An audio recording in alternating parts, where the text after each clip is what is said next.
Proof करते हैं और हम चलते हैं हमारी नेक्स्ट थ्योरम पर।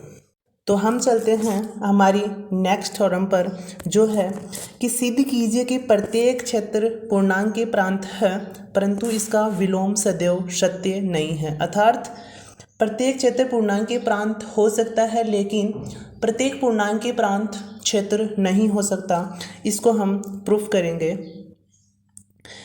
इसमें है कि मैं आपको बताना चाहूँ तो पिछले सेशंस में हमने एक इंटीग्रल डोमेन पढ़ा था जो पूर्णांक के प्रांत था। इसमें हमने 3 जो प्रॉपर्टीज़ हमने की थी वो क्या थी कि फर्स्ट इसमें चेक करना हमें तत्समक होना चाहिए, सेकंड होता है क्रम विनिमय होना चाहिए और थर्ड होता है इसमें शून्यांक भाजकों रहित होना चाहिए। अर्थात जो हमारा वलय है वो शून्य भाजकों से रहित होना चाहिए। और सेकंड हमने फील्ड के बारे में जाना था, फील्ड क्षेत्र के बारे में जाना था।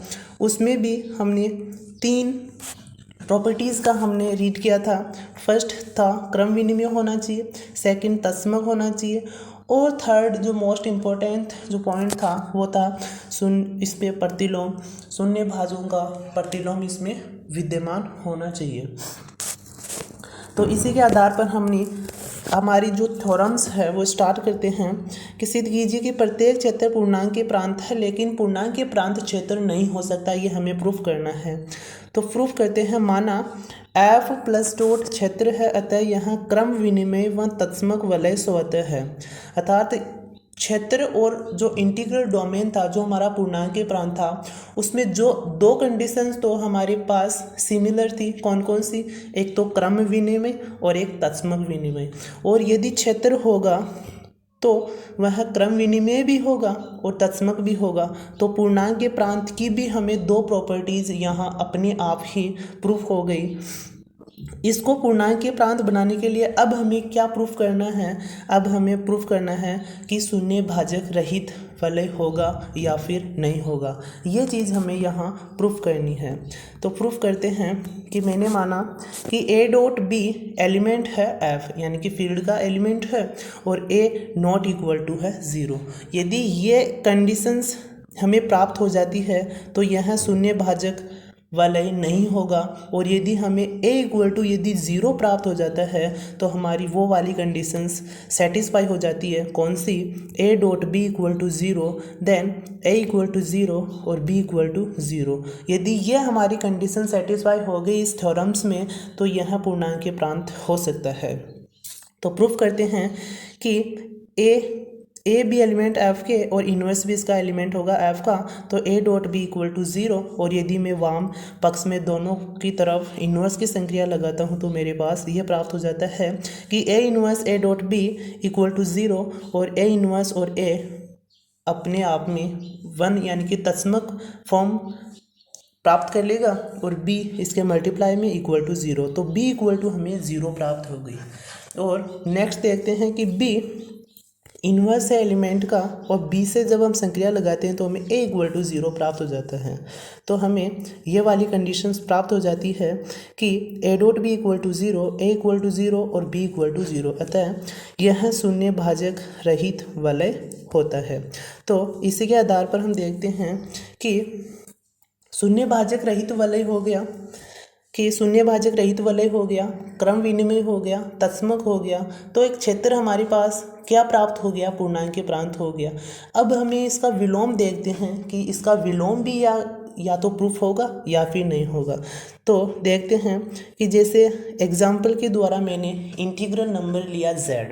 इसमें क्या होता है कि इसमें प्रतिलोम गुणन प्रतिलोम इसमें विद्यमान नहीं होता है। अर्थात इसमें जो रेशनल जो नंबर है हमारे पास वो इसमें प्राप्त नहीं होते हैं। तो इस कारण इसे हम क्षेत्र नहीं कर सकते हैं। तो इस एग्जाम्पल के द्वारा हम इसके विलोम को सेटिस्फाई कर सकते हैं कि क्षेत्र पूर्णांक के प्रांत हो सकता है लेकिन प्रत्येक पूर्णांक के प्रांत क्षेत्र नहीं हो सकता। तो इस तरह हम अपनी थ्योरम्स को प्रूफ करते हैं और हम चलते हैं हमारी नेक्स्ट थ्योरम पर। ये हमारा कंडीशनल हो गया पिछली थ्योरम्स में। और हमारी नेक्स्ट जो थ्योरम होगी वो है कि सिद्ध कीजिए कि शून्य भाजकों से रहित एक परिमित क्रम विनिमय वलय क्षेत्र होता है। तो यदि हम ध्यान से देखें इस थ्योरम्स में, तो हमारी दो कंडीशंस इस थ्योरम्स में दी हुई है क्षेत्र की, कि शून्य भाजकों से रहित वलय और परिमित क्रम विनिमय वलय। तो अब हमें इसको बताना है कि क्षेत्र है या नहीं। तो माना R प्लस डॉट एक परिमित क्रम विनिमय वलय है जिसमें n अवयव है। मैंने मान लिया इसमें n अवयव है। तो क्षेत्र सिद्ध करने के लिए हमें तत्समक और अशून्य का गुणन प्रतिलोम हमें विद्यमान होना चाहिए, अर्थात जो टू पार्ट है इसके, तत्समक वलय और शून्य गुणन अशून्य का गुणन प्रतिलोम, ये हमें प्रूफ करना है। क्योंकि तीसरी कंडीशन तो हमें क्वेश्चंस में दी हुई है कि ये क्रम विनिमय तो होगा यदि इसमें परिमित अवयव विद्यमान है। तो इसे प्रूफ करने के लिए मैंने माना कि यदि R में A1 A2 A3 AN element है R के, तो x equal to not equal to 0 है, then x equal element of R है। तो यदि मैं जो x है, जो एलिमेंट है R का, इससे यदि मैं इसको मल्टीप्लाई करवाता हूँ अर्थात डॉट संक्रिया के आधार पर इसको लेता हूँ, तो A1 dot x A2 dot x A3 dot x equal to होगा dots and so on AN dot x भी R के एलिमेंट होंगे। यहाँ सभी भिन्न भिन्न है, क्योंकि यदि जहाँ इसमें कहा कि सभी भिन्न भिन्न है, सभी भिन्न भिन्न होते हैं, इसको हम किस प्रकार सेटिस्फाई कर सकते हैं। हम देखते हैं कि यदि समान हो जाए तो इसमें क्या होता है। तो मैं दोनों एलिमेंट्स को समान रखता हूँ और इसको पक्षांतरण करने पर हमें ai minus aj dot x equal to 0 प्राप्त हो जाता है। तो यदि यह शून्य भाजकों का रहित वलय है, तो ये दोनों ai माइनस aj और x ये दोनों 0 के इक्वल होने चाहिए। तो मैंने यहाँ रखा, लेकिन ये 0 के इक्वल होंगे तो टोटल हमारे 0, तो शून्य भाजक रहित वलय होगा। लेकिन क्वेश्चंस में दे रखा है कि यदि x नॉट इक्वल टू 0 है तब इसमें बराबर होने चाहिए, तो तब इसमें तो बराबर नहीं होंगे, क्योंकि इसमें बराबर कब होते हैं शून्य भाजक रहित वलय में, जब a और b दोनों इक्वल हो 0 के। तो इसमें हम देखते हैं कि जो इसमें लास्ट में लिखा है कि लेकिन परिकल्पना से ये असंभव है, जो हमने यहाँ प्रूफ भी कर दिया। तो अभी नेक्स्ट देखते हैं इसमें कि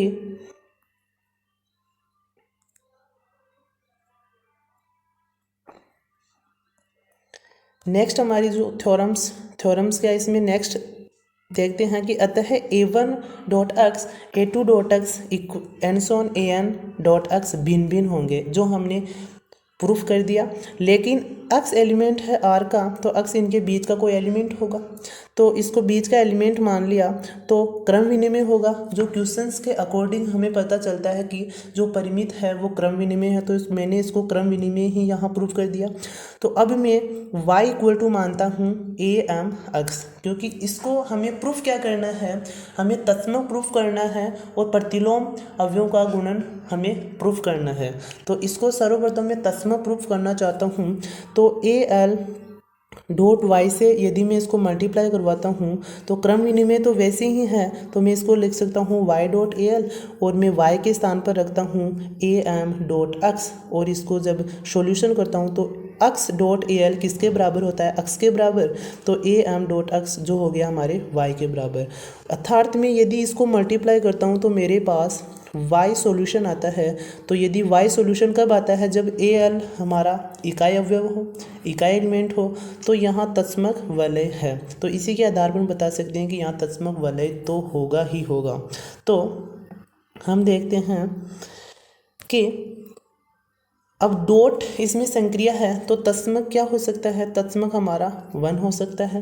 तो मैंने 1 लिया और a dot x equal to x dot a जो कि क्रम विनिमय वलय है, तो x नॉट इक्वल टू 0 है, x एलिमेंट r है, तो यह एक आर्बिट्री एलिमेंट होगा। तो अतः प्रत्येक अवयव का गुणन प्रतिलोम r में विद्यमान है। तो गुणन प्रतिलोम r में विद्यमान कब मान सकते हैं, कि जब हमें कोई एलिमेंट यह है a और इसका जो प्रतिलोम है वो मैंने मान लिया b और इक्वल टू आ जाए मेरे पास तत्समक। तो b क्या होगा, हमारे पास प्रतिलोम होगा जो कि इसमें ए इसमें स्थान ग्रहण कर रखा है, तो आर भी इसमें क्या होगा, क्षेत्र होगा। तो इस तरह हम इस थ्योरम्स को प्रूफ कर सकते हैं। तो हम अब चलते हैं अपनी नेक्स्ट थ्योरम में। नेक्स्ट थ्योरम में चलते हैं। ओके, आज का मैटर इतना ही है।